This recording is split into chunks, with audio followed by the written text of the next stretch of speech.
عالم النکاح وجعلوه فی المساجد کہ نکاح کا اعلان کرو، چھپ کر نکاح مت کرو، سب کو بتلاؤ،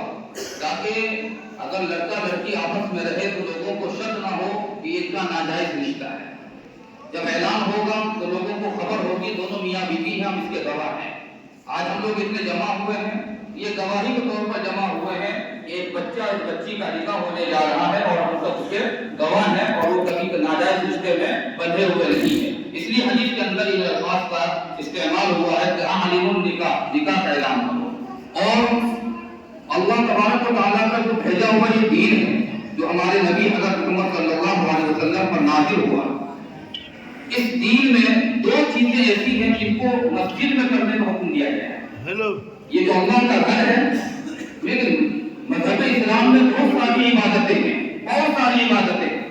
لیکن صرف دو عبادت ایسی ہے جس کا اللہ کے نبی صلی اللہ علیہ وسلم نے حکم فرمایا ہے کہ وہ مسجد میں کرنا ہے، مسجد کے باہر نہیں۔ جعلوا النکاح وجعلوه فی المساجد کہ نکاح کو مسجد میں کرو، نماز مسجد میں پڑھو۔ ایک تو نماز کا حکم ہے کہ نماز کے علاوہ زکات آپ مسجد میں نہیں دیجیے، کہیں بھی دے سکتے، مسجد میں دیجیے، باہر دیجیے، کوئی بات نہیں۔ حج آپ مسجد میں نہیں کریں گے، باہر میدان میں کریں گے، مکہ جائیے، سمجھے کہ نہیں، میدان میں ہوتا ہے حج، سمجھے کہ نہیں، بیت اللہ کا طواف ہوتا ہے۔ اور اسی طریقے سے جتنی بھی عبادتیں ہیں، روزہ آپ کہیں بھی رکھ سکتے ہیں، لیکن کسی بھی حالت میں رکھ سکتے ہیں، لیکن ایک نکاح کے بارے میں اللہ کے نبی کا حکم ہے کہ وجعلوه فی المساجد، جس کو مسجد میں کرو۔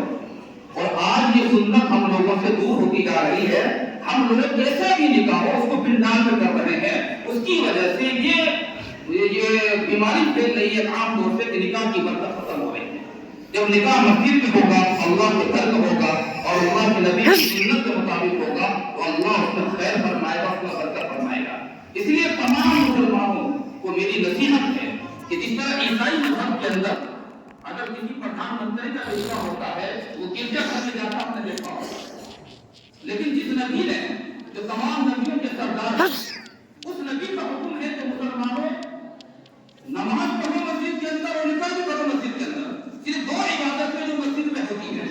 لیکن ہم لوگوں نے نماز کے لیے تو مسجد خاص کر دی، لیکن نکاح کے لیے مسجد کو ہم نے بالکل چھوڑ دیا ہے، اور آج یہ سنت ہر عام اور خاص سے ختم ہوتی جا رہی ہے۔ میری آپ حضرات سے درخواست ہے کہ جب بھی ہمارے بچے اور بچیوں کا نکاح ہو، ہمارا پنڈال کہیں لگے، ہم کھانا کہیں کھائیں، ہم ناشتہ کہیں کھائیں، ہمارا اٹھنا بیٹھنا کہیں ہو، لیکن جب اللہ کے نبی کی سنت کی ادائیگی کا وقت آ جائے تو ہم مسجد میں آ جائیں اور یہاں پر نکاح کریں۔ اللہ کو ہم سب کو عمل کی